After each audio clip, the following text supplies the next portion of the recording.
सम्यक दर्शन जैसे ही प्रकट हुआ, देवताओं ने उसकी जय जयकार बोल दी।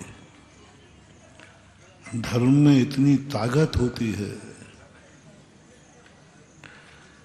कि वो सारे ब्रह्मांड की शक्तियों को हिला देता है।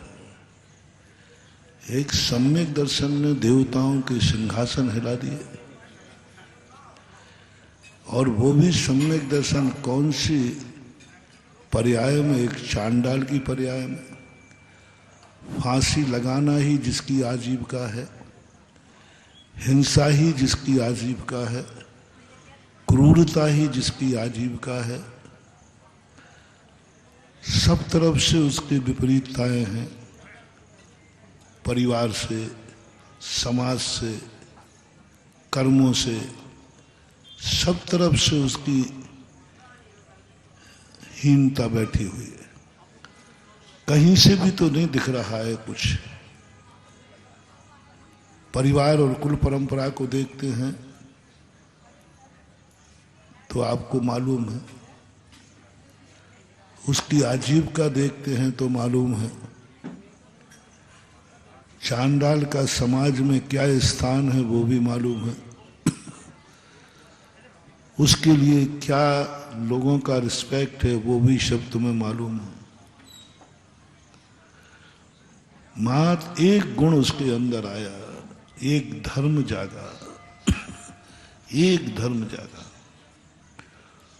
इतना छोटा धर्म मैं तो सोचता था कि धर्म कितना ही छोटा हो, लेकिन वो छोटा तो नहीं होगा। लेकिन इतना छोटा धर्म कि जिसकी कल्पना भी नहीं की जा सकती। मात्र एक कितना सा नियम कि मैं चतुर्दशी को हिंसा, कितना छोटा नियम है। तुमने तो पूरी जिंदगी भरी कोई हिंसा नहीं की। अच्छा बताओ, इसमें से यहाँ किसी ने बैठे हो कभी किसी का मर्डर किया हो? अरे क्या मारे, मच्छर ही नहीं मारते तो क्या करते? हो ही नहीं सकता, संस्कार ही नहीं है। पीढ़ी दर पीढ़ियां उठा लो तो भी आज भी जैनियों में पीढ़ी दर पीढ़ियां भी उठा ले तो कहो कभी उसने कभी किसी संगी पंचेंद्र जीव को नहीं मारा हो। पीढ़ियां कह रहा हो, अपन लोगों ने तो किया ही नहीं होगा, लेकिन बाप दादों के भी 7 पीढ़ी उठा लो तो भी कोई इतिहास नहीं मिलेगा कि इसने कभी संकल्प पूर्वक किसी संगी पंचेंद्री को, मनुष्य तो छोड़ो पशु को भी नहीं मारा होगा। ऐसी पवित्रता की कोई चर्चा नहीं है, ऐसी पवित्रता का कोई नाम नहीं है। कोई शास्त्रों में कहीं किसी जैनी का नाम नहीं लिखा। लिखा तो किसका लिखा? एक चांडाल का। और व्रत भी नियम कितना, मानो नियम कोई छोटा नहीं होता। छोटा बड़ा धर्मी के हाथ में है। कितनी बड़ा नियम ले लो तो भी कोई चमत्कार नहीं होगा। मैं मुनि भी बन जाऊं तो भी चमत्कार नहीं होगा। महाव्रत अंगीकार कर लूं, समस्त पापों का मन वचन काय से त्याग कर दूं, तो कोई जरूरी नहीं है कि देवताओं के सिंहासन हिल जाए। कोई जरूरत नहीं, क्योंकि धर्म जो है वह उसके लिए चमत्कार दिखाता है जो धर्म की रक्षा के लिए अपनी जिंदगी का बलिदान दे देता है। हमारे यहाँ क्रिया का कोई महत्व नहीं है। हम मुनि व्रत पालन कर रहे, आप लोग भी जैनी हैं, कोई ना कोई व्रत पालन करते ही हैं, लेकिन इससे कोई फर्क नहीं पड़ने वाला। कुछ नहीं है। ऐसे मुनि, ऐसे व्रती अपन सब, ऐसे जैनी अपन सब अनंतों बार बन चुके हैं, अनंतों बार समोषण में जा चुके हैं। मुनि व्रत धार अनंत बार ग्रेविक उपजायो। जब मुनि हम अनंतों बार बन चुके हैं, आप भी, मैं अकेला नहीं है, हाँ नहीं तो तुम मुझे ही शामिल करो, आप भी वही हो। जब मुनि अनंत बार बन चुके तो श्रावक कितने बार बने होंगे? जब श्रावक बने होंगे तो जैनी कितने बार बने होंगे? फिर मनुष्य कितने बार बने होंगे? गिनती लगा जाओ, अनंत गुना, पर कुछ नहीं हुआ। और एक इतना सा बीज मात्र, बरगद का बीज संसार में सबसे ज्यादा छोटा होता है, सबसे छोटा बीज होता है बरगद का, और पेड़ सबसे बड़ा होता है बरगद। इतना बड़ा हो जाए कि पूरा गांव का गांव बस जाता है। महाराष्ट्र में एक बरछी चुली नाम का गांव है, पूरा गांव बरगद के पेड़ के नीचे है। तो उन्होंने कहा, महाराज जी एक पेड़ का बगीचा देखा? तो मैंने कहा एक पेड़ का बगीचा थोड़ी होता है। तो बोले महाराज जी हम एक पेड़ का बगीचा दिखाते हैं। जाके देखा तो एक ही पेड़ था, लेकिन वो इतने हजारों बरगद के पेड़, वो जड़ें निकलती है ना, वो जड़ें फिर बन गए तना, ऐसा बगीचा था। कलकत्ता के अंदर 1-1.5 किलोमीटर का बरगद का पेड़ है, 1.5 किलोमीटर में फैला हुआ, और बीज कितना छोटा सा। ऐसा ही धर्म का एक छोटा सा बीज हो, वो बीज में इतनी ताकत है कि वो देवताओं के सिंहासन हिला दे। जब सम्यक दर्शन में इतनी ताकत है एक अकेले, तो फिर सम्यक ज्ञान में, फिर सम्यक चारित्र में, ये तीनों और यदि एक साथ मिल जाएं, फिर तो इसकी कोई सीमा नहीं रहेगी ताकत की। लेकिन ये ताकत आएगी कैसे, आती कैसे है? कैसे सिंहासन हिल जाते हैं देवताओं के? हमने तो एक बार नमोकार मंत्र की नहीं, 1-1 करोड़ मालाएं फेर ली। हम तो यहीं जमीन पे गिर गए तो फ्रैक्चर हो गया। उसने नमोकार मंत्र भी नहीं फेरा पूरा, नमोकार मंत्र आया ही नहीं उसे पढ़ना। नमोकार मंत्र का नाम क्या कर दिया? आड़म ताड़म। शेठ जी ने जब नमोकार मंत्र सुनाया तो अंजन चोर ने क्या कहा बताओ? मिटा दिया ना उसने। नाम क्या है? ये आप क्या सुना रहे हो? आड़म ताड़म। जिसने नमोकार मंत्र का नाम मिटा दिया, इतना आड़म ताड़म कह दिया, उसको नमोकार मंत्र सिद्ध हो गया। और हमने करोड़ों करोड़ों मालाएं फेर ली, नमोकार मंत्र का कोई पता नहीं है। हमारे पास क्वांटिटी है, क्वालिटी नहीं है। उसके बाद तो बहुत कुछ क्या था, क्या है ये सब चीजें। छोटे से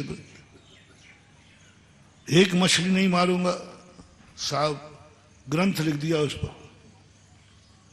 पहले मुझे अच्छा नहीं लगता, मैंने कहा कोई तरीका है क्या? यहाँ जिंदगी में एक मछली नहीं मारी तो हम लोगों के ऊपर कोई कथा ही नहीं लिख रहा है। अब धीवर की कथा पर एक मछली का त्याग किया था। क्या किया? शेष मछली हम मार रहा था।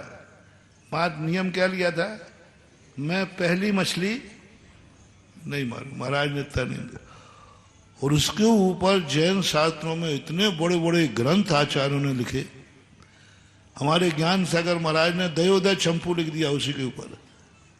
अरे मैंने कही महाराज लोगों आपके दिमाग खराब है, यहाँ तो जिंदगी में मछली मारने का तो सोचो, मछली का कभी मारने का भाव भी, तो भी कोई कथा नहीं लिखी गई, कोई नाम नहीं लिखा गया। कौए का मांस त्याग दिया। देव साहब क्या कर रहे हैं? अब यहाँ कौन व्यक्ति भैया मांस खाता है कोई? क्या जिंदगी में नहीं खाए, पीढ़ी दर पीढ़ी में नहीं खाए, तो भी कहीं नाम नहीं है तुम्हारा। और उसके ऊपर ग्रंथ पर ग्रंथ लिखे। और आचार्य ने उनका नाम लिखकर अपने आप को धन्य माना। किसका नाम? कौए का मांस नहीं खाएंगे। क्या बात! ये सब बातें पढ़कर के कुछ मन में विकल्प आता है कि धर्म जो हम समझ रहे हैं शायद हम कहीं चूक रहे हैं। हम धर्म को बनिया का धन समझते हैं, हम व्रतों को गिनते हैं। हमने कितने उपवास कर लिए, हमने कितनी मालाएं फिर ली, हमने कितने तप कर लिए, मैंने कितने केस लॉन्च कर लिए, मैंने कितने उपवास कर लिए, मैंने पूजाएं कितनी कर ली, मैं सब चीजें गिनते। मैं ये नहीं खाता हूं, मेरा ये त्याग है, मेरा ये त्याग है। मुनीम बन रहे हैं, हिसाब रख रहे हैं हमने कितना धर्म किया। लेकिन किया तो तुमने है, लेकिन खोदा पहाड़ और निकली चुईया, मिल क्या रहा है तो बताओ। उसने तो एकमात्र ध्यान त्याग में, क्या गजब, कितना बड़ा त्यागी था वो। 14 को हिंसा नहीं करूंगा, और उसी दिन राजा की आज्ञा थी, आज ही फांसी चढ़ना है। पूरी कहानी नहीं बता रहा हूं, आज ही फांसी चढ़ना है। उसने कहा गुरुदेव राजन मैं आज तो नहीं चढ़ाऊंगा, टेक टू ऑर्डर, मैं राजा हूं। बोले आपका आर्डर है कि फांसी चढ़ाओ, और महाराजा का आर्डर है आज 14 से नहीं चढ़ेगी।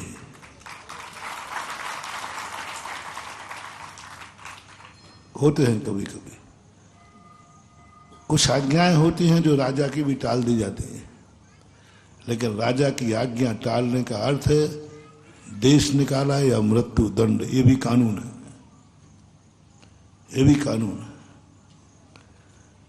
लेकिन कभी कभी सज्जन व्यक्ति दंड को स्वीकार कर लेता है, दंड को स्वीकार कर लेता है। वो कहता ठीक है मुझे दंड मंजूर है, लेकिन हिंसा मंजूर नहीं है। कई ऑफिसर ऐसे होते हैं। एक बार घटना घटी आपके उत्तर प्रदेश में, देवगढ़ में, पंच गजरत थे। मैंने सामान बोला कि कोई भी व्यक्ति गजरत की फेरी में जूते चप्पल पहन के इसलिए अंदर नहीं आएगा, कोई चमड़े की वस्तु नहीं लाएगा। मैंने यूं प्रवचन दे दिया। बोले ऑफिसर था, उसने तुरंत, 300 पुलिस वाले थे, तुरंत कहा कि सभी लोग जूते उतार दो और बेल्ट उतार दो।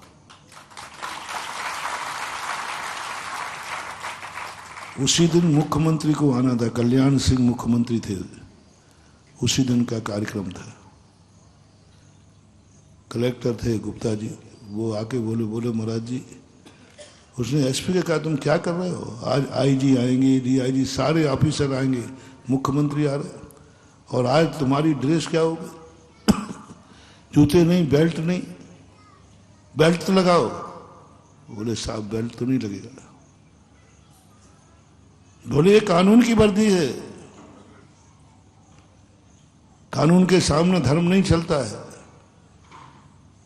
उन्होंने कहा साहब आज तो धर्म चलेगा। कलेक्टर एसपी को पकड़ के मुझे लाए, मेरे पास लाए। बोले महाराज इनको समझाओ, इनकी नौकरी का सवाल है। पूरी कोतवाली, पूरा थाना सस्पेंड होगा, क्योंकि आज मुख्यमंत्री के कारण सारे बड़े बड़े ऑफिसर आ रहे हैं और ये कह रहे हैं कि इससे नहीं होगा। तो मैंने कहा कि सिद्धू उसके एसपी का नाम था। मैंने कहा भाई मैंने पुलिस वालों को नहीं दिया था ये आदेश, मैंने तो अपने। तो वो कहते महाराज जी आप बीतरागी होकर मेरी नौकरी के राग में आ गए। उसने क्या जवाब दिया, आपको मेरे बाल बच्चों पर राग आ गया? आपने बोलते समय ये नहीं कहा था कि हम भक्तों को दे रहे हैं, पुलिस वालों को नहीं। आप अपनी बात पलटो मत। मैंने बोला भले नहीं हो, लेकिन भाव यही था। मैंने कहा भाई हमने बोला नहीं था, लेकिन भाव यही था। कानून वालों को तो मैं क्या आदेश दूं? भाव तो यही था कि तुम्हारे लिए नहीं। बोले नहीं, मैंने तो नहीं सुना, मैंने तो फरमान जारी सुना है। कोई भी व्यक्ति, उसने कहा आपने शब्द बोला था, कोई भी व्यक्ति चमड़े की वस्तु लेकर अंदर नहीं रहेगा। और कोई में तो मैं आता हूं। मैंने कहा देखो रिक्स मत लो, कलेक्टर खुद बोल रहा है रिक्स है, बहुत बड़ी रिक्स है, कुछ भी इनके ऊपर चार्ज लग सकता है। पूरी बटालियन को इन्होंने मना कर दिया। ये एसपी है। मैंने कहा, उसने कहा नहीं। बोले मेरी माँ ने एक ही बात कही है। उसने कहा कि गुरु के मुख से निकला हुआ वचन पलटना नहीं चाहिए, चाहे जिंदगी पलटे तो पलट जाए। गुरु के मुख से निकल गया, जिंदगी पलटेगी पलट जाए, नौकरी जाएगी जाएगी, लेकिन गुरु के वचन को कितनी भी परिस्थिति आ जाए, कितनी भी परिस्थिति आ जाए, कभी ये प्रयास मत करना साधु की बात को पलटा दो। साधु को अपनी बात वापस लेना पड़े, साधु को कहना पड़े कि नहीं, मैं अपनी बात को वापस लेता हूं और मैंने तुम्हारे लिए आदेश नहीं दिया था। बोले महाराज आपका राग जाग गया है, नौकरी मेरी जाएगी डर आपको लग रहा है। नौकरी आप मेरी जाएगी डर आपको लग रहा है कि मेरे कारण से इसकी नौकरी। मैंने की बात तो सही है, यही है बात तो सही है कि आज मेरे कारण से तुम सबकी नौकरी जाएगी, बाल बच्चों का क्या होगा, अच्छा नहीं रहेगा। बोले नौकरी मेरी जाए डरे आप निडर रहिए, मेरे लिए कोई डर नहीं है, मेरी माँ की शिक्षा यही है। साधु के मुख से निकले हुए वचन पर कोई प्रश्न नहीं, चाहे कितना कठिन हो, चाहे कितना सरल हो, कोई सवाल ही नहीं उठता। वहां वापस लेने का सवाल ही नहीं उठता। सत्यवान का वचन झूठा भी हो तो वह सत्य माना जाता है, क्योंकि जिसके अभिप्राय में झूठ बोलना न लिखा हो और वो झूठ निकल जाए तो झूठ में भी सृष्टि बदल जाती है।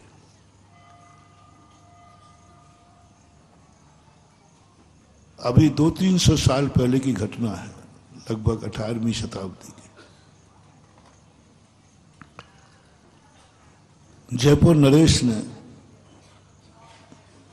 व्यक्ति से, दीवान जी बैठे हुए थे, बहुत अच्छे दीवान जी थे, अष्टमी चौदस का व्रत करते थे। राजा ने पूछा दीवान जी आज कौन सी तिथि है? तो एकदम कल उन्होंने चतुर्दशी की थी, तो बोले राजन आज पूनम है। आज कौन सी तिथि है? पूनम है। एकदम हक्के बक्के रह गए, सारे जितने बैठे थे, जितने साल में ठहाका लग गया, और भी लोग बैठे थे, ब्राह्मण आदि सब बैठे थे। बोले राजा साहब आप जिससे पूछ रहे हो मूर्ख को ये भी पता नहीं कि आज अमावस्या है, और चौदस के बाद अमावस भी आती है, और एकदम पूनम निकल गया। अब इतनी हंसी उड़ने वाली है, धर्म की बदनामी। महाराज आप इनको राजा, आप इनको सत्यवादी मानते थे, ये सत्यवादी है, इनकी जबान में कोई भी। दीवान जी ने कहा कि साहब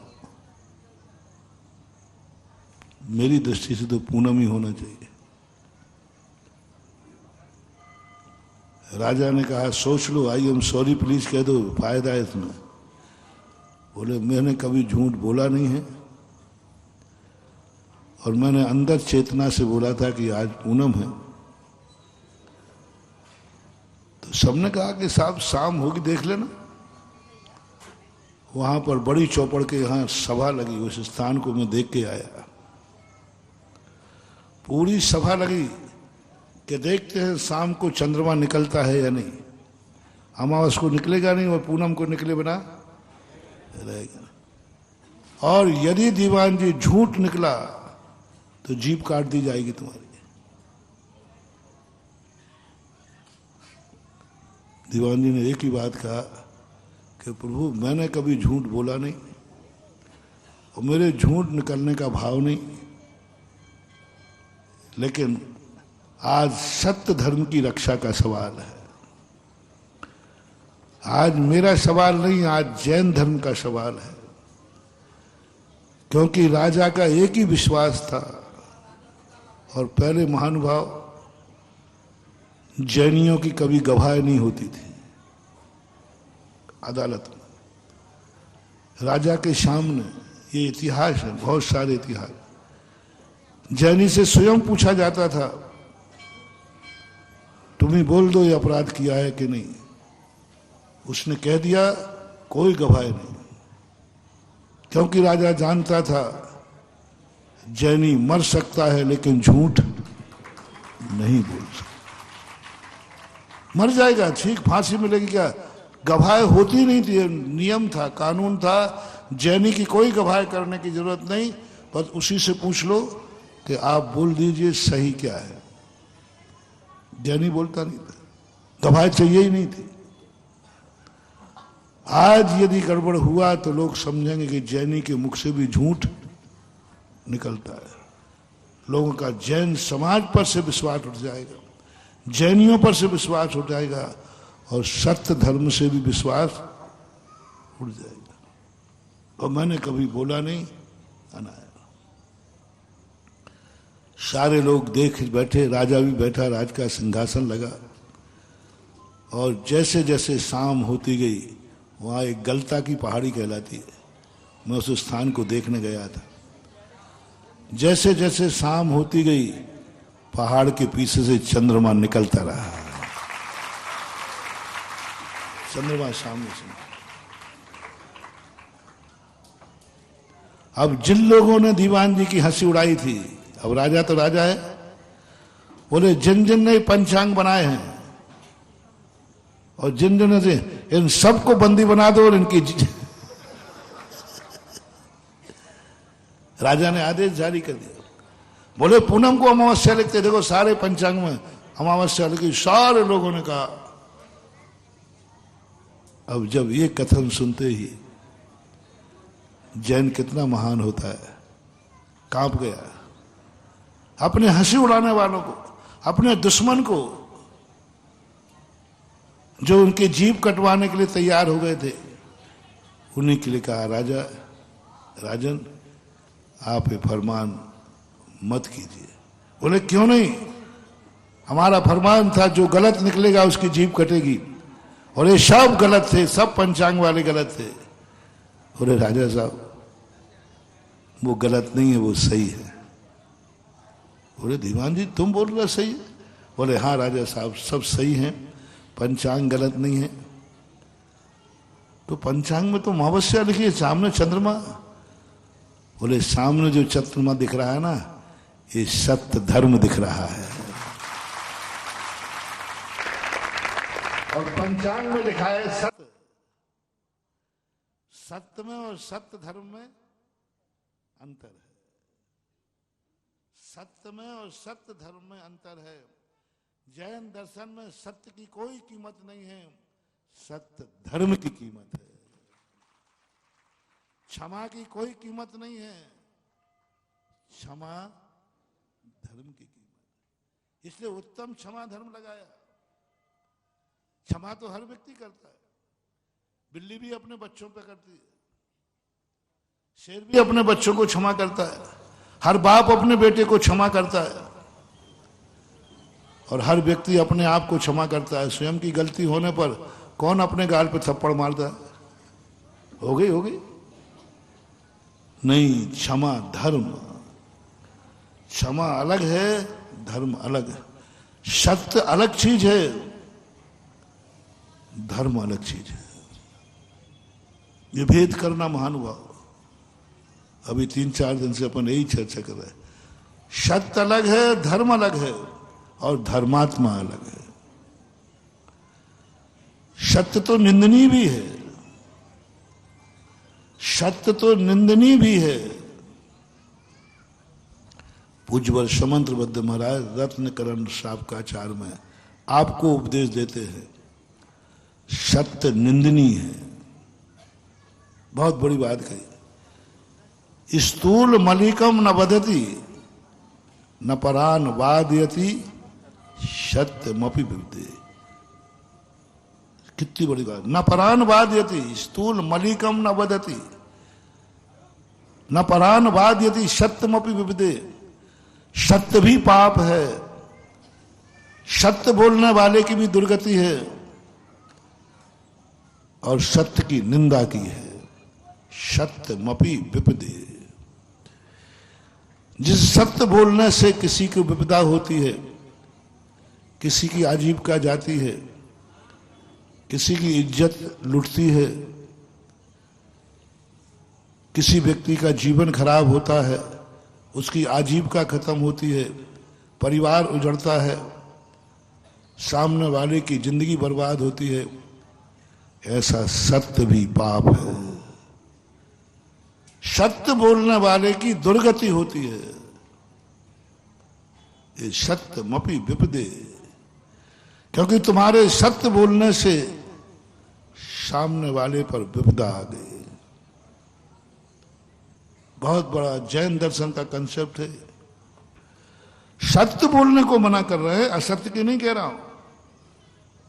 सत्य है, स्पष्ट सत्य है, लेकिन कहा यदि तुमने सत्य बोला तो तुम्हारी दुर्गति होगी, क्योंकि तुम्हारे सत्य बोलने पर सामने वाले के ऊपर विपदा आ सकती है, उसका जीवन खराब हो सकता है। वहां हमारे शास्त्रों में कहा दोषवादे चमोन्यम। जहां हमारे सत्य बोलने से विपदा आ जाएगी, वहां उन्होंने कहा मौन रहिए। दोषवादे चमोन्यम, पर सत्य मत बोलो, क्योंकि सत्य विपदा का कारण बनता है। सरल उदाहरण देख के समझा देता हूं। एक कसाई ने पूछा जैन मुनि से। सब जानते हैं कि जैन मुनि कभी झूठ, जब श्रावक ही नहीं बोलता तो मुनि क्या बोलेंगे। तो उसने पूछा महाराज जी, आप जब से बैठे हैं यहां से गाय गई है क्या, बकरा गया है क्या? अब बोलो क्या करूं। और उसका पूरा विश्वास है कि जैन मुनि कभी झूठ, इसलिए पूछा उसने। अब आपकी मैं सत्यवृत्ति हूं, वृत्ति नहीं हूं, सत्य महावृत्ति है। आप सबकी राय क्या है? सामने कसाई है, इसको पता चलते ही अब क्या करो बोलो। तुम्हारे सत्यव्रत का क्या होगा? क्या धन्य है। जैन दर्शन की कुछ दिशाएं ऐसी हैं, जब एक चिंतन में आता है ना तो आनंद उछलता है, आनंद उछल ज्वार आता है, ऐसा आनंद आता है। उसने कहा कि सत्य मत बोल देना, तुम्हारे सत्य बोलते ही वो जीव को वो मार डालेगा, क्योंकि कसाई है। सत्यमपि विपदे। वहां झूठ भी बोलना पड़े तो झूठ से भी तुम्हारी सदगति होगी, पुण्य का बंध होगा, क्योंकि आपकी दृष्टि में उस जीव को बचाना है। कई बार अपन सत्यवादी हरिश्चंद्र बन जाते हैं। अपन तो झूठ नहीं बोलेंगे, हाँ हरिश्चंद्र देवता, हम तो झूठ नहीं बोलेंगे। कहां झूठ बोलना, यही तो जैन दर्शन का अनेकांत है। कहां सही बोलना, कहां झूठ बोलना। झूठ बोलना भी धर्म है, सही बोलना भी धर्म है। कारण क्या है? फल देखो, क्रिया देखो। तुम्हारे सत्य बोलने से कितनी हिंसा हो जाएगी, कितना तांडव मच जाएगा, उसकी जिंदगी का क्या होगा। तुमने तो उठाई जीभ तालू से मार दी, हम क्या करें, हमने तो सत्य देखा था तो मैंने कह दिया। महानुभाव, मुनि व्रत के साथ भी मैं पृथ्वी फट के नीचे जाएगा। बने रहो पिछी कमंडल वाले, बने रहो तुम जैनी, बने रहो तुम वृत्ति, बने रहो तुम महाराज के भक्त, करते रहो भगवान का प्रतिदिन अभिषेक पूजन, फेरते रहो मालाएं। जिंदगी भर की माला तुम्हें बचा नहीं पाएगी, जिंदगी भर का अभिषेक तुम्हें नहीं बचा पाएगा, जिंदगी भर का तुम्हारा सत्य व्रत तुम्हें नहीं बचा पाएगा, जिंदगी भर का मुनि व्रत तुम्हें नहीं बचा पाएगा, जिंदगी भर का तुमने जो जैन में रात्रि भोजन आदि छोड़ा वो कोई नहीं बचा पाएगा। तुम्हारी उस समय दुर्गति निश्चित है, क्योंकि तुमने वे सत्य से एक जीव के ऊपर विपदा आई है, विपदा आई। दीवान जी ने तुरंत कहा, नहीं राजन, पंचांग सत्य है और सामने जो दिख रहा है ये सत्य धर्म है। धर्म में समझना, सत्य धर्म भी झूठ में है, सत्य झूठ में नहीं है। सत्य तो सत्य होता है, लेकिन सत्य धर्म झूठ में भी है।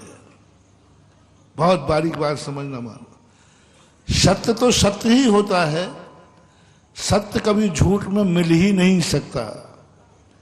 लेकिन सत्य धर्म, झूठ में भी सत्य धर्म है, धर्म है। इसलिए मैं सत्य को और धर्म को अलग कर रहा हूं। सत्य धर्म, सत्य तो यही है कि अमावस्या है तो है, उसको कौन नकार सकता। लेकिन सत्य धर्म कहता है कि नहीं, पूनम भी है। सत्य से देखो, झूठ में पूनम भी है। और देख लीजिए सामने चंद्रमा है। राजा चकित हो गया कि दीवान जी क्या बोल रहे हैं, अमावस्या और पूनम में 15 दिन का अंतर है और 2 तिथियां कभी एक नहीं हो सकती। 13-14 इकट्ठी हो जाए, 14 पूनम इकट्ठी हो जाए, लेकिन अमावस और पूनम तो कभी एक हो ही नहीं। तब दीवान जी ने कहा, राजन, मेरी जिंदगी में मैंने कभी असत्य बोलने का भाव नहीं किया, लेकिन आज असत्य निकला, आज असत्य निकला। और इस असत्य से आपकी दृष्टि किस प्रकार की निकृष्ट हो जाती, पूरी जैन समाज पर से आपका विश्वास उठ जाता।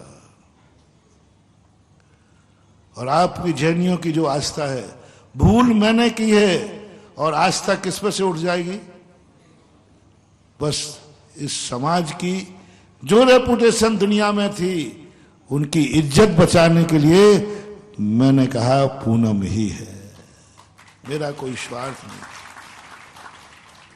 धर्मात्मा जी बहुत बड़ा होता है। कितनी बड़ी बात थी। आप लोगों ने बहुत छोटी सी कहानी पढ़ी होगी बाबा भारती की, डाकू खड़क सिंह, पुराने लोगों ने पढ़ी होगी।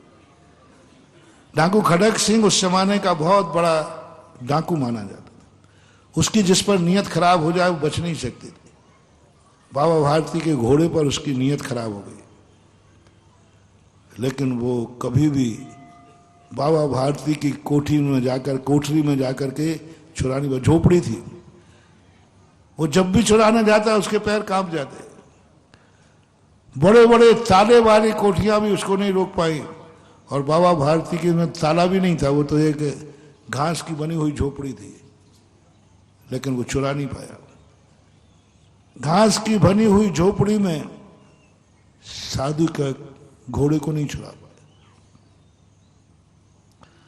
धर्म की विशेषता देखना, धर्म जिस आत्मा में हो जाता है, कितने भी लोग उसे मिटाना चाहें मिटा नहीं सकते, क्योंकि धर्म है। कितना भी बर्बाद करना चाहे नहीं कर सकते, क्योंकि धर्म है। डाकू खड़क सिंह ये कहता है मैं झोपड़ी में नहीं घुस पा रहा, और निहत्ता है साधु।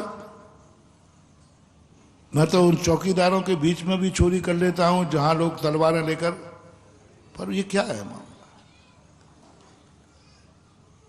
उसने समझा कि ये बाबा जी है, कोई अपनी कुटिया के बाहर कोई मंत्र तंत्र करके रखते होंगे, कील दे देना, कीलित कर देते हैं, जरूर इनके पास मंत्र शक्ति है, कीलित कर देते हैं। ठीक है, बाहर निकलेंगे, बाहर निकल करके अपाहिज बन करके, साधु को कभी भी कोई ठग सकता है, तो साधु की सबसे बड़ी कमजोरी है, मैं तुम्हें बता देता हूं, तुम्हें ठगना हो तो क्या करो। अब बालक बन के आओगे तो हम ही ने तो उपद्रव किया तुम्हें बालक बना के। 2 दिन पहले बालक की चर्चा आई थी ना। और बालक बनने के बाद तो फिर ये बात आती है कि बालक जो कहे वो करना। अर्जुन ने यही तो किया, ताजश्री के पास पहुंचकर पैर पकड़ेगा, तो अब ताजश्री ने कह दिया ठीक है, आशीर्वाद है, बस ये देते ही अर्जुन ने पकड़ लिया। बोले साहब आपने आशीर्वाद दे दिया है, और आशीर्वाद का अर्थ है तथास्तु, है ना, जो तू सोच के आया वो हो जाए। मैं सोच के आया हूं कि तुम्हारे प्राण कैसे लूं क्योंकि तुम जब तक अड़े रहोगे हमारा युद्ध जीतने वाला नहीं है, मैं जीत नहीं सकता। ताजश्री को कौन जीत सकता था, और अर्जुन तो उनका बहुत छोटा सा बच्चा था। तुम जब तक खड़े रहोगे, इसलिए मुझे ये बताओ कि तुम्हें निपटाने का तरीका क्या है। कैसे लोग थे, कैसा बालक था वो, जो आशीर्वाद देने वाले को भी नाश करने के लिए उतर गया। अरे मरता तो मर जाता, लेकिन कम से कम ताजश्री को मारने का भाव। और कैसे थे ताजश्री, जो स्वयं के मरने का उपाय बता रहे हैं। है कोई ऐसा तुम्हारे घर में? ताजश्री तो होंगे। ताजश्री का अर्थ होता है शायद एक ही, दादा ही को बोलते ना, दादा को। तो दादा तो बहुत सारे बैठे होंगे, लेकिन है कोई दादा सागर में जो अपने पोते को कहे बेटा नहीं है। कैसी आत्माएं थी। ताजश्री ने खुद बता दिया, बेटा जब मैं आशीर्वाद दे चुका हूं तो जा शिखंडी को आगे कर लेना, मेरे तीर शिखंडी पे चलेंगे नहीं, और तू मुझे धराशायी कर देना। पर तू शिखंडी को आगे करना, और शिखंडी को आगे करेगा, मैं तीर शिखंडी पे चलाऊंगा नहीं, और तू मुझे धराशायी कर देना। और हुआ ये, किया गया। और श्री कृष्ण ने कहा था जाओ, बोले कोई अपने प्राण लेने का तरीका बता सकता है क्या? तो श्री कृष्ण ने कहा था अर्जुन तू ताजश्री को नहीं जानता है, जा वो अपने प्राणों की लेने का तरीका तुझे बताएंगे। और बताया। क्या स्थिति बन जाती है? ऐसा ही स्थिति जब व्यक्ति बालक बनने में घाटा नहीं है महानुभाव, बालक बनने में बहुत फायदा है। क्योंकि बालक बनने का सबसे बड़ा फायदा तो है कि बालक को सारे अपराध, क्यों किसने की गलती, कोर्ट में भी होता ना वो नाबालिग का कुछ ऐसा होता है, ऐसा होता ना कि कोई नाबालिग है, अरे भाई वो तो नाबालिग है। तो बालक बनने में हमें ये मानतुंग आचार्य महाराज से कला सीखी, मैंने कि भगवान आप बालक क्यों बने? बोले मूर्ख, बालक बनने में बहुत फायदा है, कितनी भी गलती कर जाओ दूध की थैया है। बालक को दूध की थैया है क्योंकि अभी इसके दूध के दांत गिरे नहीं, और स्थिति बन जाती है। और वहां जाकर के बोले साहब कांप गए दीवान जी।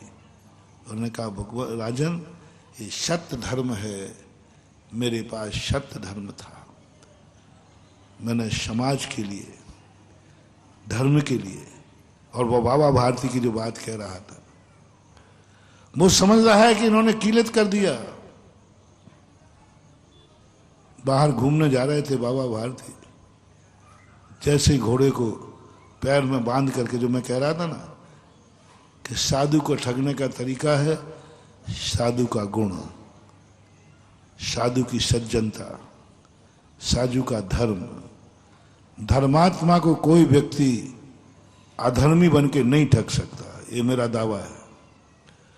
रिपीट करता हूं, धर्मात्मा को कोई अधर्मी बन के नहीं ठग सकता। हिम्मत ही नहीं किसी अधर्मी में, किसी अधर्मी की ताकत नहीं है जो किसी धर्मी को ठग ले। यदि आपको अपने धर्म में कभी विश्वास हो तो इस दुनिया से कभी मत डरना महानुभाव, पापियों से कभी मत डरना, अधर्मियों से कभी मत डरना। बस शर्त है तुम्हारे पास धर्म होना चाहिए। ये फैसला आप कर लो, ये फैसला अपन स्वयं करें। ये फैसला अपन को स्वयं करना है कि मेरे पास धर्म है कि नहीं। यदि धर्म है, अधर्म कभी भी जीत नहीं सकता। धर्म भली सूली पे चढ़ सकता है, लेकिन धर्म को कभी सूली लग नहीं सकती। धर्म के लिए अग्नि कुंड में डाला जा सकता है, लेकिन धर्मी कभी जल नहीं सकता। धर्मी के लिए अग्नि कुंड बनाया जा सकता है, अग्नि कुंड में डाला जा सकता है, लेकिन गारंटी है धर्म कभी अग्नि में जल नहीं सकता। जैसे विदेही, सीता के लिए अग्नि कुंड तैयार हुआ था कि नहीं? कूदने का आदेश हुआ था कि नहीं? कूदी के नहीं, लेकिन धर्म था। वैष्णव दर्शन में हिरण्याकश्यप ने प्रहलाद के लिए कितने आइटम किए मारने के। अंत में कहला हिरण्याकश्यप की जो बहन थी होलिका, उसको एक वरदान था कि उसे अग्नि जला नहीं सकती। एक वरदान था कि अग्नि में वो कभी जलेगी नहीं।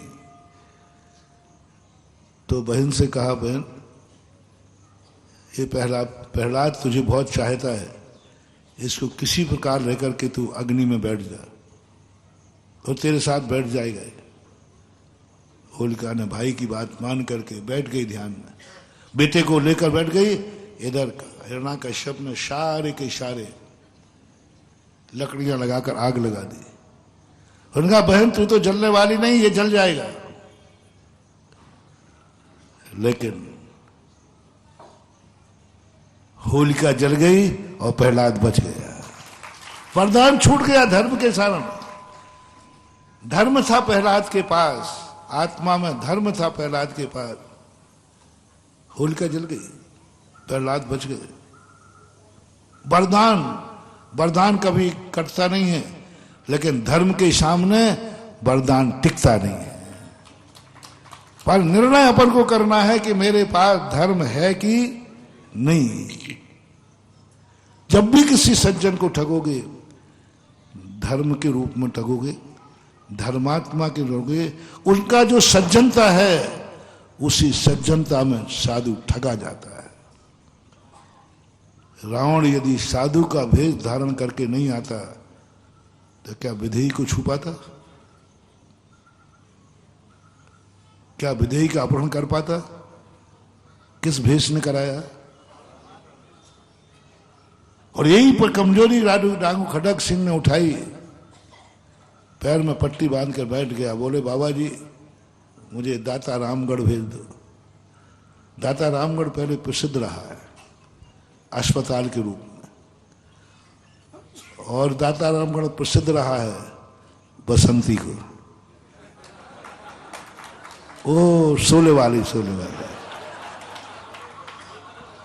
वो भी दाता रामगढ़ था, और अस्पताल वाला भी दाता रामगढ़ था। और वहां भेजने की बात जब कही, बाबा जी की बात तो एक गुण था, धर्म था, दया का। उसको बैठाल दिया, और बैठाला जैसे ही ठाकुर ने एक एड़ लगाई। साधु को तुम 2 मिनट में ठग लेते हो, ठग सकते हो सज्जनता से। पापियों के सामने मायाचारी चलती नहीं, और साधु के सामने सारी दुनिया मायाचारी कर ले, कर सकते। जितने दुनिया के तुम्हें झूठ बोलना हो, मायाचारी करना हो, छल कपट करना हो, ठगना हो, तो सबसे सीधा साधा साधु होता है। उसके सामने सब गल जाएगा, झूठ भी गलेगा, सब गलता है, सब गलता है। किसी पापी के सामने नहीं गलेगा, वो तुरंत पकड़ लेगा। किसी दुष्ट के सामने नहीं गलेगा, वो तुरंत पकड़ लेगा। किसी बकर के सामने नहीं बढ़ेगा, वो पकड़ लेगा। सज्जन पुरुषों धर्मात्माओं पर संकट क्यों आते? क्योंकि वो सज्जन हैं, उनको कोई भी ठग लेगा। कोई भी किसी भी प्रकार से ठग लो, जो चाहे झूठ बोल दो, कुछ भी नहीं बोल दो। उदाहरण दो, महाराज देखो आप ऐसा मत बोलो, हम लोग साधुओं को नहीं ठगते हैं, बिल्कुल झूठ नहीं बोलते हैं, आप लोग भी कम नहीं हो, अंदर की बात पकड़ लेते हो। हम कैसे ठगें आप लोगों को? आप लोग तो अंतर्यामी हैं, आप लोगों को कैसे ठग सकते हैं? आप तो सब अंदर की बातें जानते हैं। हाँ जानते हैं, अच्छे लोगों की अंदर की बातें जानते हैं, बुरे लोगों की अंदर की बात को नहीं जानते। मोटिवेशन सूत्र में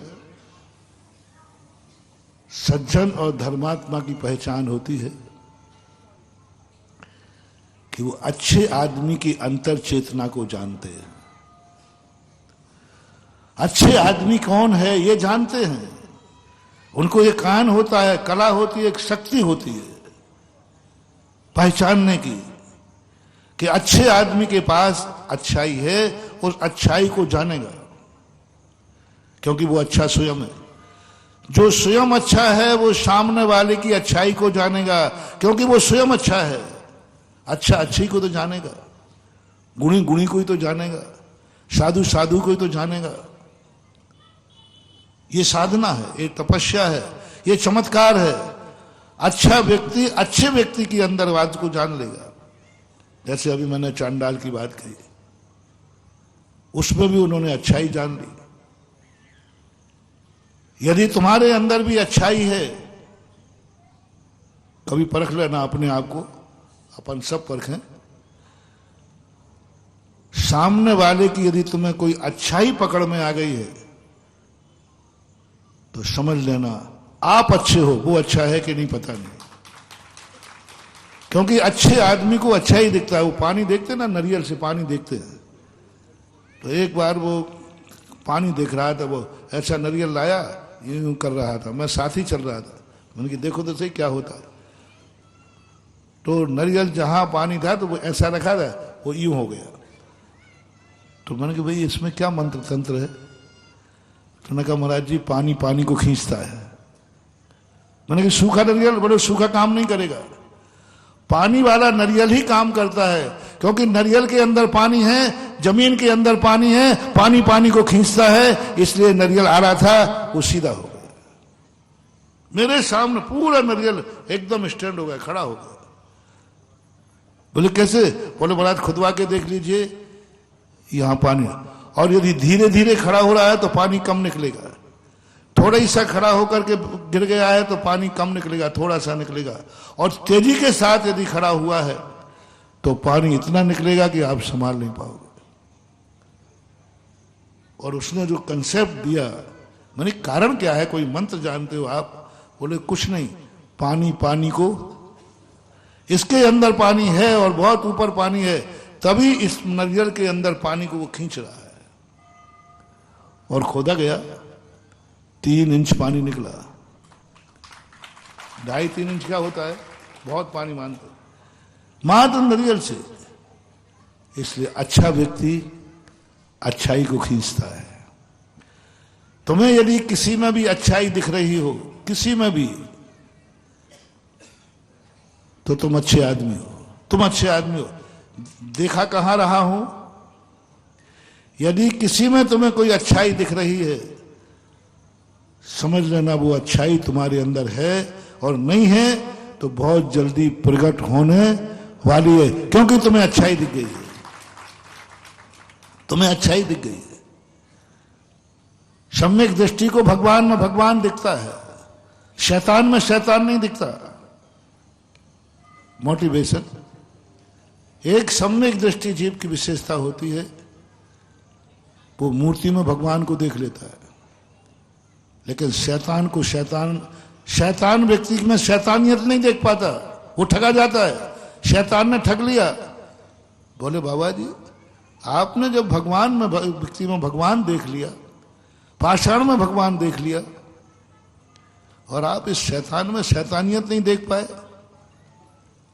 बोले ये मुझे तो शैतानियत दिखी ही नहीं, मुझे तो भगवान दिखता है। समझ लेना ये व्यक्ति बहुत जल्दी भगवान बनने वाला है, क्योंकि इसके आने की अंदर की भगवत्ता बता रही है, इसने भगवान को पहचान लिया। पानी पानी को खींच रहा है, भगवान के अंदर की चेतना उसके अंदर के भगवान को खींच रही है। वो भगवान को पहचान गया, वो साधु को पहचान गया, वो अच्छाई को पहचान गया। अब आप किस तरफ से अच्छे हैं, अपन सब एक मोटिवेशन लेते हैं आज के प्रवचन का। आपको दुनिया में किसी के पास कोई अच्छाई दिखी, XYZ, कोई भी अच्छाई दिख रही हो, फैसला ये करना है वह अच्छाई जो तुम्हें दूसरों में दिख रही है, तुम्हारे अंदर अच्छाई है या बहुत जल्दी वो अच्छाई प्रकट होने वाली है, इसको नोट कर लेना। क्योंकि तुम्हें दूसरे में दिख गई है। दूसरे में अच्छाई उसी को दिखती है जिसके अंदर खुद अच्छाई होती है या होने की योग्यता होती है। पाषाण में भगवान उसी को दिखेगा जो भगवान बनने वाला है। बाकी सब कह देंगे तो पाषाण है, क्या बुद्धू बना रहे हो। साधु में साधुता उसी को दिखेगी जो बहुत जल्दी साधु बनने वाला है। और तुम्हारे अंदर ये तो हुआ गुण। अब पक्ष देखना, क्या कभी तुम्हारे अंदर तुम्हें किसी में बुराई दिख रही है? क्या किसी में बुराई दिख रही है? तुम्हें किसी ने बताया नहीं, किसी ने तुमने देखा नहीं, और तुम्हें महसूस हो रहा है कि इसके अंदर बुराई है।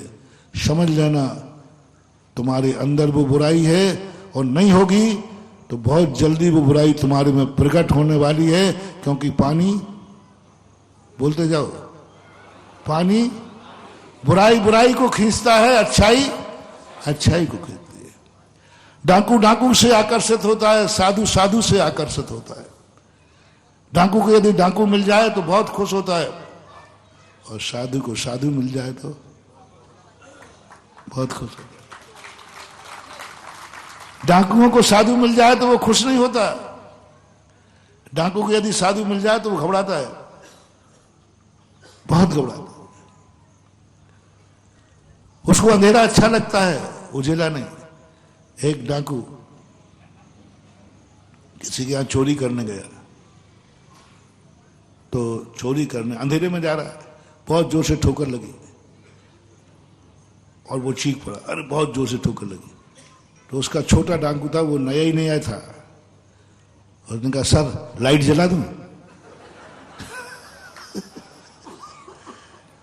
उसने एक झापड़ और मरवाएगा। नहीं साहब तुम मर रहे थे इसलिए कह रहा हूं मैं, आपने खुद कहा ना मर गए रे, चोट लगी।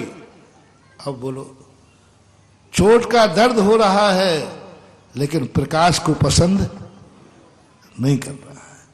चोट का दर्द हो रहा है, ठोकर लग रही, ये भी कह रहा बहुत अंधेरा है, कुछ भी नहीं दिख रहा है। लेकिन जब लाइट जलाने की बात कही तो इसका नाम है डाकू। ओहो, थोड़ा चिंतन पे जाओ। ठोकर लग रही है, अनुभव में आ रहा है, और किसी ने कहा कि लाइट जला दूं। बताओ भाई, उसने क्या बुरा कहा था? तुम्हें ठोकर लगी कि नहीं? चीख निकली कि नहीं? अंधेरा था कि नहीं? फिर लाइट जलाने की मना क्यों कर रहे हो?